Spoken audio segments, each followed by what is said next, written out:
Politics is a really grown-up conversation. Should we involve kids in that conversation?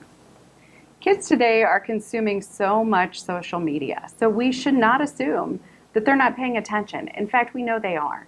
They hear conversations at home and at school, they see the ads, they watch the news, they likely are encouraged to watch the debates. So our role as parents and caring adults in their lives can be to be a sounding board for their questions and their concerns. In fact, we want to encourage their curiosity about politics and the election and our system of government. You can do that through conversations, or you can do it a little more actively by taking them with you to the polls and then having them observe what's going on and debrief with them afterwards. There are a lot of ways that we can engage kids in this conversation and in this topic that can be very helpful to their development. How does talking about politics impact a family? We're really talking about defining and sharing with our kids a family's beliefs and values and opinions. There are a lot of topics out there in the arena connected to politics and the election that can raise concerns for kids, whether we're talking about education, military service, safety, the economy. It's important that we listen for those concerns coming from our kids and that we don't dismiss them. It's also important that we talk to them about the fact that it's okay to have different opinions and that we need to treat those disagreements respectfully. We also need to talk to them about the fact that while some of those policies and issues can affect our family in a particular way, it could impact a different family differently. And so to be respectful of different people have different experiences. Really what we're talking about is having the discussion with our kids about civic engagement and respectful civic engagement and how they go about doing that and having that be an active part of their lives. This will be an ongoing conversation.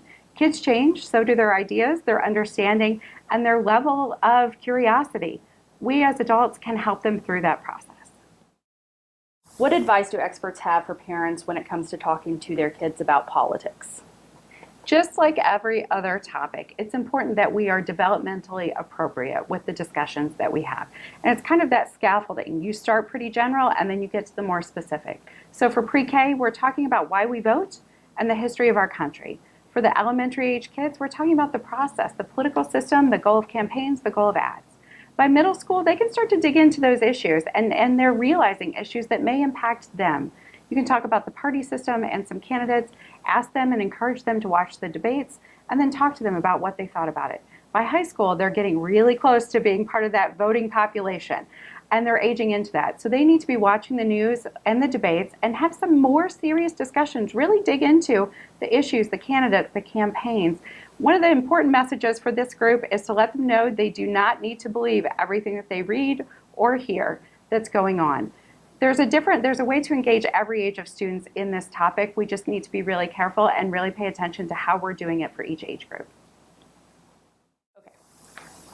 How should parents handle some of the negatives that we see with politics? Part of our process is the fact that it's important for us to have disagreement, and it's important for our country to welcome differing opinions. So what that means for our kids is that they are going to encounter individuals, be it family members, friends, coaches, teachers, that hold different opinions. It's really important when that comes up that we also talk to them about what our family thinks is appropriate and what is inappropriate. We can talk about what some of those consequences would be from our perspective. We address our family rules and expectations. It's really important that you don't sweep it under the rug. Kids are pretty smart. They know when you're disregarding them or when you're not taking their concerns seriously. You know, it's important that we talk to them about the differences in media coverage and different viewpoints. It's okay that we have those. We encourage those. That's part of the richness of our system. We just need to help our kids keep it all in perspective and to have open and honest conversations. What should parents do if a child develops a different viewpoint than they hold? Actually, that's a positive sign that your child is developing and that is developing their own opinions and ideas and independence, which is part of growing up. At the same time, those conversations still need to happen as to why they have developed those different opinions and different perspectives.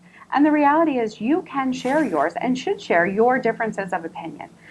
As you do that, it's critically important that it all be respectful and that it even be encouraged. Let's discuss why you have that opinion. Let's discuss why we hold a different one. To keep those conversations and to keep that developmental exchange and to keep that nurturing environment going forward. It's also important that you understand and that you check and challenge them and ask them, is that their opinion? Or are they adopting the opinion of their friend group or somebody else that's been talking to them? Let them know that they need to develop their own opinions and ideas based on your family values and what's important to them. The bottom line is you are still a family. They are a developing, evolving child that is going to go through a lot of different transitions over time. It's okay that they're going to have different opinions. That may be a very difficult thing for some families to understand and deal with, but it's going to change again over time. So just be there as a loving, constant support for your child, and they will develop completely appropriately. What are some resources to help kids and parents learn more about politics? Indiana law actually stipulates that schools must teach the election process 2 weeks prior to a general election. So in the near future, there's going to be a lot of education going on in our schools about the election process. They're teaching the kids about the process, the history, the expectations, the complications that go into our great democratic system. There's going to be some schools that are going to have mock elections for kids. In fact, the Indiana State Bar Association has had a long-standing program called the Indiana Kids Election.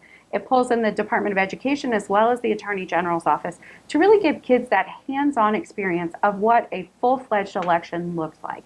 Because it can be a complicating process even for adults. The great side or the great benefit of that is that it also has shown to educate some family members. In fact, the Bar Association has shared with us the fact that there was a child who went through the mock election process, went home and talked to mom about it, and mom actually went out and voted for the first time. Again, we're talking about the idea that it's important for all citizens to be engaged and to know the privilege of voting and what that benefit and what that civic engagement looks like. Those resources are out there for all of us to use. You can go to www.inkidselection, that again is www.inkidselection.com. All the resources are there for all of us to use with all the kids we care about in our lives.